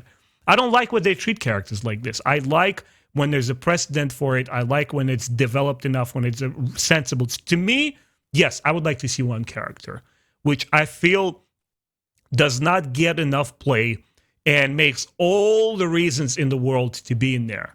Can I guess? Yes. Is it going to be Quinlan Vos? No. Oh, because that's who I'd love to show up. No. He would be cool. Cal Kestis. Oh, I see. Yeah, because this would be set, I think, just after Jedi Fallen Order, and the actor. Well, 10 years after the Order 66, right? I mean, during Order 66, Cal Kestis is what, like 9-10 years old? It's 5. Yeah, so I think it's 5 years. I think Jedi Fallen Order is 5 or 6 years after Order 66, and I think that Kenobi is about 10 years after. So it would be about 4 or 5 years, in theory. Kenobi is 4 or 5 years after the Fallen Order, right? So he's a young man there, right? Yeah, he's a young man there. And spoiler alert, guys, for those of you who didn't play the game, definitely go play it. They built such a fantastic character who is integral to this Order 66 thing, and by the end of it, once again, spoiler alert, right? He decides to go and be what Luke becomes later on. He says, I need to restore the Jedi Order. I'm looking for that new hope, not maybe in the same way that he needs Luke Skywalker. Obviously, he's still a kid. But how would the two characters collaborate together and say, we need to restore the Jedi Order? I would love to... I would love to see that. I know there was a photo recently of the actor who plays Cal Kestis, who, he did the motion capture and the voice acting and things, and he looks identical to the character of Cal Kestis, and he's a good actor. He's in Gotham as well, and he's in a few other things. I can't remember his name, unfortunately, but I'll look it up right now. Wonderful. And I've got a guest on my show who's being my lackey, who's looking up things for me. When I have my phone right there, I could do it, but I'm not going to. I would like to see him in there because the actor he was photographed at Galaxy's Edge semi-recently, and they've got a Cal Kestis lightsaber now that you can buy, like a replica, the way he got it from Jarrah Tapul at the start. Cameron Monaghan. There we go. Perfect. Or Manigan. I'm sorry. That's no problem. I assume it's not to him. We'll ask him. We'll get him to watch this. But I would like to see him. I think there's a chance, because normally when Star Wars post pictures of like certain actors being in places and randomly, it's like sometimes it's like, yeah, that's cool, but sometimes it's like, oh, what are they doing there? Yeah. But I don't think they will, although I'd like to, because I think they're saving him for Jedi Fallen Order 2. He might make an appearance in one episode, and maybe it'll be like a soft trailer for Jedi Fallen Order 2.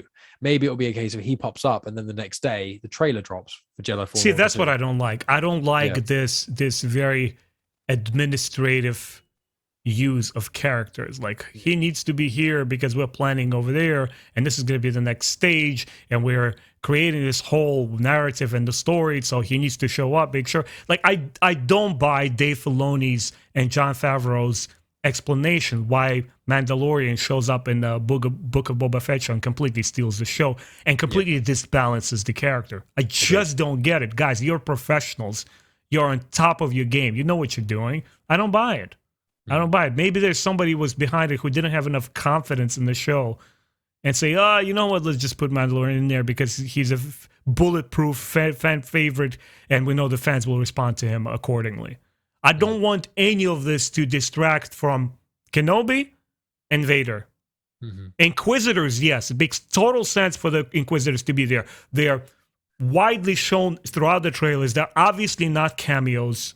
They're obviously going to take a central stage of the story. It makes sense. Whoever else you're going to introduce, as long as they're not cameoed, but part of the story, I'm in there. Even Quinlan Vos. I think that the Inquisitors are only going to be, I wouldn't be surprised if they're only in it for like 1 to 3 episodes. And then at the 3rd episode, it changes to Vader pursuing Kenobi. And then the 5th episode is kind of him trying to find him and getting to him and drawing him out. And then the 6th episode is just a big battle. But I will say I wouldn't mind Cal Kestis showing up, but I would enjoy it because I'm a sucker, you know. No spoilers at all. I will clarify this. But actually, no, I'm not even going to say it because if me saying it is actually somewhat a spoiler, so ignore I even just said anything. But I think that with Kenobi, I would love to see Quinlan Vos because he hasn't had an on-screen appearance apart from being a background extra in The Phantom Menace, right? Which George Lucas was like, that background extra looks really cool. I'm going to make a character from that. And that's where Quinlan Vos actually came from. Yeah. And, you know, Quinlan Vos was in the Clone Wars, he was in the one Clone Wars arc, and then he was meant to be in another arc, which was the Asajj Ventress Dark Disciple arc, but obviously it didn't get made, so they turned it into the book Dark Disciple. And if you listen to the audio book, it's kind of like halfway to a Clone Wars episode. Obviously, it's just not the visual element, and it's great. But Quinlan Vos, obviously in Legends, he has a lot more. That's where the character really breathes. And I've not actually read any of his Legends content, and it's on my list because I really want to. But I just think his character would work so well in Kenobi because they clashed a bit in the Clone Wars. He's unknown enough to be, he could be kind of a fresh slate in a sense, as long as he has the reminiscence part of the Clone Wars, which is he was kind of a maverick and he was great at being undercover. That's it. It's been 10 years since we last saw him. You could change quite a lot of his character if they wanted to fit in the story. I'm not saying they should because I like Quinlan Vos, but they've got the freedom to do that. Whereas if they choose Cal Kestis, it's quite a narrow lane. He has to be kind of one way that's consistent with previously, 5 years ago and how his kind of coming of age happened. So I think that Quinlan Vos could work really well because him and Kenobi acted in the Jedi Order very differently. And Quinlan Vos' speciality is going undercover and not being seen. And I think in episode like 2 or 3, Kenobi's getting pursued by like Inquisitors a huge amount. And what would be really cool is if someone kind of captured him and he was like, and this person speaks and he was like, wait a minute, I recognize that voice, turns around and it's Quinlan Vos. And he's like, you need to learn to be incognito. You, Kenobi, are terrible at being undercover. What happened?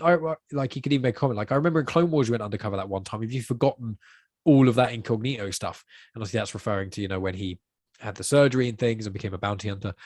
And it's like, they would have so much to go there with only like 4 lines of dialogue, and they could create such a cool dynamic and bring Quinlan Vos to the screen. They could spin off. They could have. I know you say you don't want other stuff, but like I'd love to have another Quinlan Vos book or a series, like a comic series, or even a live action series about him, and just him surviving as a Jedi undercover and having the freedom to do with him whatever you wanted, like not being constrained to the plot of Kenobi. So here's a big trick here. Here's the thing from. Again, my understanding, and guys, please feel free to correct me where I stand. I didn't just go in and completely research every detail before we started this podcast.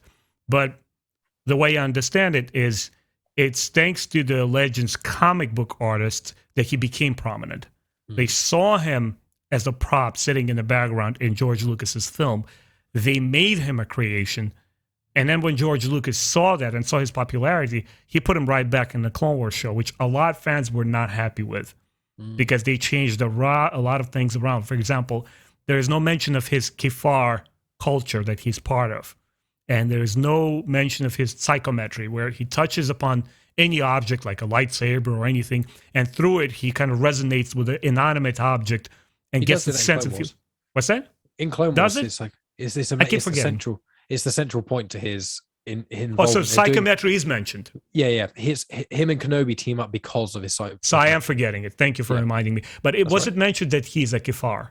No, it wasn't. No, okay. So I think this is a little bit tricky where if they reintroduce him, which actually that helps a great deal. Thanks for clarifying things to me, right? Because Clone Wars is canon, right? Mm-hmm. Yeah. So this is what I would want to see reinforced. If you're going to bring him in, once again, make a sense of why him and his character type, his personality, his willingness to do whatever the heck it takes to do the right thing. How could that work in between Kenobi and Vader? Like, where does he stand? Yeah, exactly. And in the book Dark Disciple, his psychometry comes out in that as well. It's See, used. I forgot. It's been years. I read it right when it just came out, and I remember just completely being in love with it. And I remember actually arguing with fans like, "Oh no, this is not my Quinlan West." I'm like, "No, no, dude, it's actually a lot like in the old comics books. You know, it's really good, but just do it right." Yeah, and I Thanks. think I mean, one of the ways he could do it even is if he just in episode 3, or episode 2 or 3 of the Kenobi show, you could maybe see Kenobi running away, and the last scene that you see is a hooded figure picking up a cloak, and then it ends. And then the next episode, you see that something happen. You see the last few things that just happened with Kenobi, but through like a force vision, and it zooms out, Yeah, and all you see is the hood, and then a yellow line, and you can't eyes, you can't see that, a yellow line, you can't see anything else, and then Mike, it you're cuts. hyping me up, man. If that was the case, I just think Quinlan Voss would work so well. He could easily find Kenobi. He was familiar with him. It's unknown enough character. If any actors got pulled into playing Kenobi, playing Quinlan Voss, there is because there's no face to link to him because he's only been in animation and drawn. They could have the freedom to have almost any actor, and I think they could do. I mean, I think it may be a weird choice. I think if they did him right, I think Jason Momoa could. I don't think he would, because if Jason Momoa is going to be in Star Wars, everyone would know about it. But I think he would make a really good Quinlan Voss. He's got that kind of jokey broness to him, but also the darkness, which is what Quinlan Voss really has behind his jokey facade. He's got this deep darkness to him. And I would love. I don't think he's going to be in Kenobi either, to be honest. I think it's less likely than Cal Kestis probably, or maybe maybe he would work better, but I think he's less likely to appear. But if Quinlan Voss was ever going to appear in live action, this would be the time. I mean, we're changing this from the Kenobi podcast to the Quinlan Voss podcast. I wanted to actually mention one more character. Can I? Yeah, You did remind me of something. You started talking about all these cameos that I just couldn't help it. So there is one character from the Legends books that, specifically comics, that I would love if he appears, because he would make all the sense in the world to be here on Tatooine at this specific time. He's probably, I would say, one of the best developed villains in Star Wars, and his name is Asharad Head, the son of Sharad Head. And he was this Jedi who, during Clone Wars, became one with the Tusken tribes. He interacts with Anakin. He interacts with Kenobi on Tatooine. At one point, he becomes a warlord. He abandons the Jedi ways. He leads the Tuskens to their destiny, like, you know, taking their place of Tatooine, that the tribes could live in peace and away from all the settlers and stuff like this. And later on, don't ask me how, but centuries after, he survives and he's resurrected during the times of Luke Skywalker's descendant. And he becomes the next Sith Lord, the Darth Krayton. Yeah. So that little story, which to me was one of the best written stories in Star Wars, in regards to prequels, in regards to Anakin, in regards to Obi-Wan Kenobi, and the lore of Tatooine. This is the time. If you are showing me Kenobi reconciling with the events of the Order 66, he is your guy. He's the guy to go to and say, oh, by the way, remember our last encounter? Remember that we had to settle our differences, this and that. Remember how you instructed, because he was the guy who also helped Anakin reconcile with his parents, his mother's being taken away from his mom. He was the one who said, like, look, it is okay. Like, I also experienced something similar like that. Anyway, he was just a tremendous character. Yeah, I know of Darth Krayton. I know what he looks like with the skull of is it Von Tool crab or something like that? Because there's a character in the High Republic Adventures who is an Aloxian called Quart, and he wears a helmet the same. He wears from a Von Tool crab or whatever they're called. And I think that's a direct reference, because I think Daniel Jose Older created Quart, and so he's referencing Darth Krayt. But I that would be an interesting character. I would like to see that in a show, but I don't think it would come into Kenobi, because I think that would, if the Inquisitors weren't in the trailer, I'd be inclined to say that's a possibility. But I have a suspicion that the Inquisitors, and I think the Inquisitors are going to be the main bad until Vader comes in, and I don't know if they're going to add other elements. If they did have that breadcrumbs where he did go just one scene where he goes and talks to this person, and he's like, you don't even know who he is, the character doesn't get told, you don't get his name, it's just a full conversation, whatever, and then right at the end he goes, I'll see you. I'll see you around. And then he says whatever his name is, and the person says, no, you won't. And then you just Yeah. then some story could come out. Maybe in Tales of the Jedi, there's like an animated short, and it could be Luke interacting with Darth Krayton. Who knows? Could be an anthology series of Tales of the Jedi. It could be loads of cool legend stuff done in animation. Who knows? We're going off tangent about Kenobi. So we'll wrap up, but I will ask one final question. Obviously, if you have any further questions, please send them my way. But the lightsaber. Now, I love Obi-Wan's lightsaber. I think it's great. But obviously, he's probably going to use it quite sparingly. At this point in the galaxy, he doesn't want to just be brandishing it around like he does in A New Hope, really. So how much do you think we're going to see of his lightsaber? Is it going to be held onto and you don't see it till the very end? You can see it right at the start, and that's what causes the events of these things. What do you think? How much lightsaber screen time do you think we're getting from Kenobi himself? Well, if you think of the lightsaber within the context of this story, it's basically the flashlight. The moment you want to crank up that tension and put the story in a full gear and step on the gas pedal, just have him activate his lightsaber. So I think structurally, what you want to do is, again, 6 episodes is very little real estate to tell your story. You got to be very, very economical. And you got to get to the point pretty fast. I would assume that by the 2nd episode, or at least by the beginning of the 3rd episode, he needs to start using it, because you need to start dialing it up and throwing all the forces against Kenobi, all the odds against him that he has to overcome in order to fulfill his arc in the story, right? Because there's going to be growth. He's going to be in one place in the beginning of the show, probably haggard and tired and disillusioned, to a point where he's like, no, there is a new hope, and I will fight for this kid's future, right? So you built up there, maybe beginning of the 3rd episode, he takes it out. He uses it, like you said, sparingly. But once again, how he's going to come to face Vader, that remains to be seen. I can't even speculate there. How about yourself? Yeah, I don't think he'll use it until he has to. Probably, I think it'll be hidden, and you'll see it a little bit on his belt, or there'll be one little nod to it. I think, the likelihood is from the trailer and stuff, he's going to leave Tatooine. And I think they released 2 episodes at once, A, because of scheduling and stuff, but also B, because I think they probably had audience reactions and go, not enough.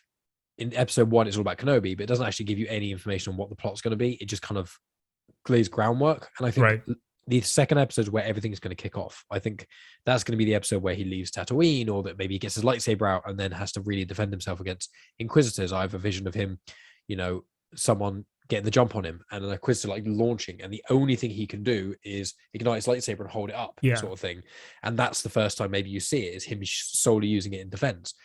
So I have that kind of idea, and I think that the 2nd episode really is going to be probably where the lightsaber first comes out. If it doesn't come out right at the very start, which I don't think it will, I think it will come out then, and that'll be when, the tension rises, you say. And then from the end of episode 2, we'll be at the edge of our seat like, what's that next? And I think that's going to be it for all of them. But I hope, I don't want them to overdo it, because he's meant to be kind of in hiding. He's meant to be, there has to be a pretty good reason for him to ignite his lightsaber, even on any planet, because anywhere has got the warnings of the Jedi. Yeah, like I said, it's a flashlight in darkness. The moment you ignite it, it's like, oh, okay, let's report him. Mike, I do have one last question for you as well. Seeing the body of work that Disney era has produced, and all the stuff that we have on Disney Channel, putting aside our, wants and wishes for the Star Wars, pragmatically, what do you expect out of this show?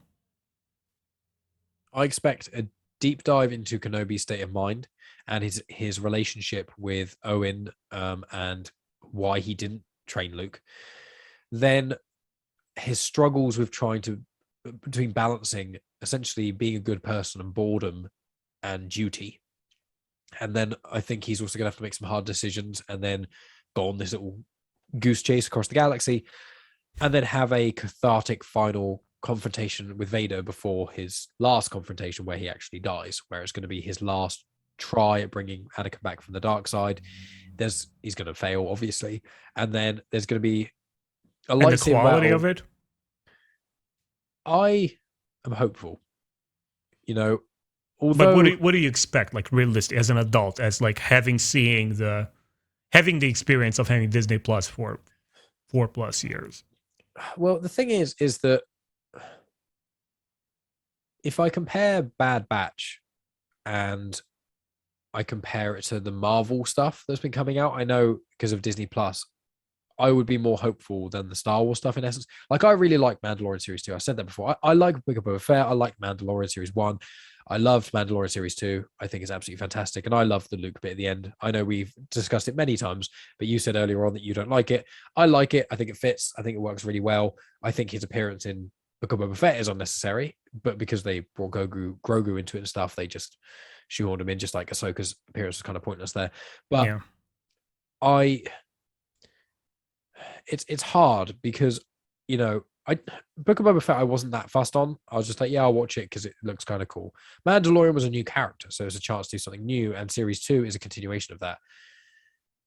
Kenobi, I think, has so much of a stake in it. I think that Disney have really, aside from the trilogies, the sequel trilogy, I think this is the one project that Disney have probably put the most amount of effort and thought into. And because it was originally thought to be a film back before Solo was announced, so it's been in production for a long time. And I think that Book of Boba Fett was an afterthought. I think they were like, hey, let's do a couple episodes of Boba Fett. Oh, we've got enough material for like 5. And then Disney execs went, let's make it 7. And they were like, we can't do that. Well, we filmed a bit of Mandalorian stuff. Let's just put that in there as well. Just while and then we can delay Mandalorian Series 3 a little bit or something, whatever. Or we've changed direction what we were going to do with Mando Series 3. We were going to do it something about him dealing with that Grogu, but we want you to change that. Grogu has to be in it. So now you have to do a pivot halfway through. There's all kinds of different elements into that, which could be the reason why Mando and Boba Fett kind of came out. But Boba Fett feels like an afterthought. But I think that Kenobi is the big thing. It's, in a lot of ways, they already lost fans to the sequel trilogy. By Last Jedi, it kind of felt like Rise of Skywalker was kind of made just to stop the trilogy, less so than to really add anything or to really be a big grandiose finish. It was kind of, in my opinion, it was like, okay, we're done with this now. Blop. There you go. Done. Finished. Sequel trilogy done. And you're like, okay, that was quite unsatisfying and predictable, but fair. But Kenobi is different. I think since that time, they're like, if we don't do this right, all of the people who've been hating on Disney and saying Disney era Star Wars is bad, and that apart from Rogue One, they've not released anything good. And maybe some people say Bad Batch, but Bad Batch is they'll put it to a tiki torch. I'm telling you right now, prequel fans will ignite fires. They will march to Lucasfilm Ranch or whatever it is, ILM, and they will burn the building down. Let's hope not. Yeah, for me, as a realistically, living through the prequels, living through Clone Wars, Rebels, and this understanding that sometimes wishing for the best out of life and out of the best stuff that you'll follow, sometimes things don't just work out the way they are, and how things are also settling in terms of how Star Wars are being delivered to us via Disney Plus. Like you are, I am hopeful, but pragmatically, realistically, I expect give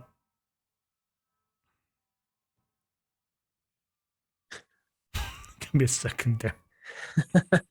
Fuck. Lots of great points there, by the way. Thank you. Awesome points in terms of like why this was done in I didn't even think about that, the Book of Boba Fett, the decisions behind connected to, like, as an afterthought.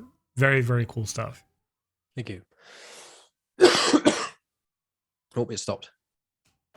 You don't hear it anymore, right? Okay.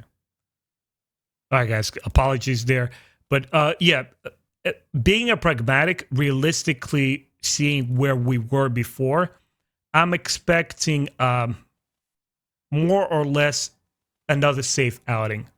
So with a couple of cameos sprinkled for good measure that feel sweet for the fans and attract the audience. And at the end of it, a familiar Kenobi. It wasn't too bad when you were initially talking, but as you continued to talk, it got louder and louder. I'll do it over. Fuck. Sometimes I'm in the middle of a video. I just want to like break my screen. Like fuck. That's so crazy. Sorry. It's not your fault at all. No wonder New Yorkers are so fucking psychotic, man. It's like, get the fuck off my way! I'm trying to walk here. You know, I just like scream at the pedestrians. Oh man. I think you're safe to go. One more time. Wait, I'm gonna cough. Try number 2. Cool. Okay.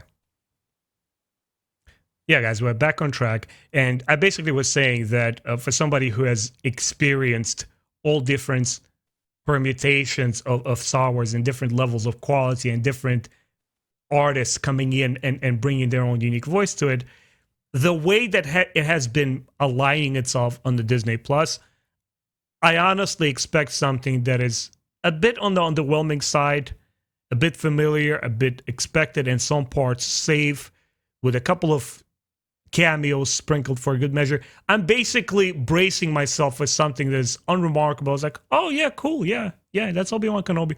Oh yeah, it's that guy, Ewan McGregor. He's reprising the role, right? Yeah, oh cool, yeah, nice. And then we kind of fade into obscurity again, waiting for that special juice, that special moment where we're like, we all gasp when Logan on Joker, these sort of movies, or the new Batman come out, and we're like, oh my god, I've been waiting for this. I'm not sure whether it's going to hit that high mark. I'm hoping Kenobi is that.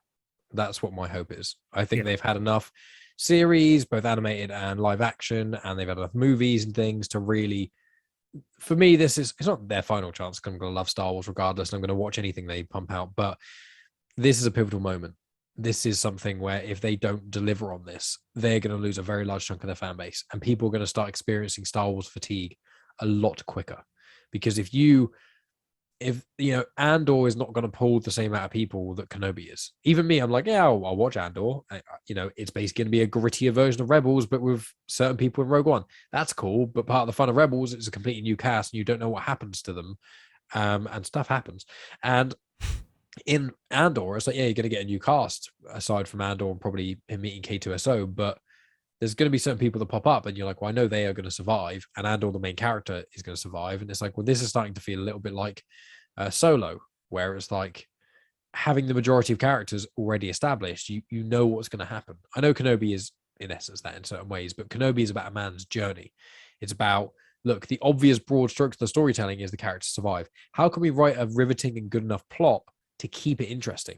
Yeah. It's kind of like the Batman in certain ways. In the Batman, the general assumption was Batman's probably not going to die in the first film of his reboot. It's probably just not going to happen. It could, and it would have been a very ballsy move to do, but it probably wasn't going to happen. So when you watch that movie, the thought is Batman going to die? It's, what's this interpretation of Batman going to bring? What are these characters going to bring? And what are the surrounding characters around Excellent him? point, yeah. Could they die or not? But not even just about death, but how's it going to affect Batman? One of the reasons the Batman works so well is because we got a different iteration of Batman that was still connects with the core content and material and lines up with the previous iterations of Batman we've had, but still brings something new, and it's more gritty and dark and adult and mature, and it hasn't got that comic book silliness to it that certain ones have got. That's what we want with Kenobi. We want him to have the emotional beats of the prequels, but none of the goofy, campy stuff. We want it to have the special effects and the visual kind of weight behind it that the prequels tried to have, but maybe fell a bit short on, but that the sequels delivered on. Obviously, the sequels delivering on those visual things made that some of the story elements didn't reach as high. Take all the best elements from what we've been doing over the last 10 years, Agree, even the last 20, and use everything you've learned to use it to bring us the most concise, deep, and emotional version of a character. This is going to be the most amount of Kenobi that we will have ever seen. This is all excluding the Clone Wars, because the Clone Wars, although it definitely is showing Kenobi, because it's not live action, if we just take that out of this discussion, when you think about live action, his screen time in Kenobi is probably going to exceed that of everything in the prequels and the original put together. So we're basically getting the amount of Kenobi, in theory, that we've had up to this point, excluding Clone Wars. Yeah. And so with that, they've got to do it well, because all the other shows that are coming out, I'm excited about Ahsoka, but Kenobi and Ahsoka are the two the two big ones. And if they mess this up and then they mess up Ahsoka, it's going to be like, my fatigue is probably going to come in a lot quicker. See ya. When I eventually have kids one day, it's not going to be the rush they need to watch all of Star Wars because it's the best thing ever. Yeah, right. You need to watch these, probably 11 films because they make a really cool story and most of them are amazing. And then you don't have to worry about the series. I feel I don't want that to happen. That's my concern. But I don't think it will. I have faith. I am the optimistic prequel lover. I'm the optimistic prequel and sequel lover. But not the original trilogy, though. No, well, that's the original trilogy. That's God tier. That's true. Yeah, you don't even need to say you like the original trilogy. That's the altar. What are you even doing? Cool. Well, Ben, I think this has been there's a great time to sort of wrap up. So please tell people any final statements and things that you want to say that we may not have already mentioned, and then plug your stuff. Obviously, I'll put a link in the description to it when it airs on my show. But the floor is yours, good sir. Thank you, Mike, once again for having me. It's a full delight to talk to you. The way that you put these things in my mind, make me think about the Book of Boba Fett, how things came about, why this was done this way.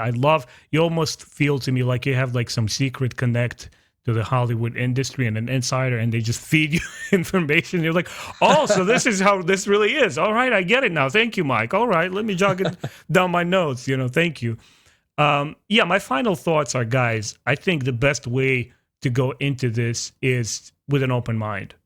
I know there's a lot that rides on it. I know we all want it to be good, but be open and receptive to new ideas. Sometimes it takes a while. When I listen to my favorite heavy metal album, it didn't become my favorite overnight. Sometimes it takes a while to chew on and try to digest and just try to understand what the filmmaker was trying to show you.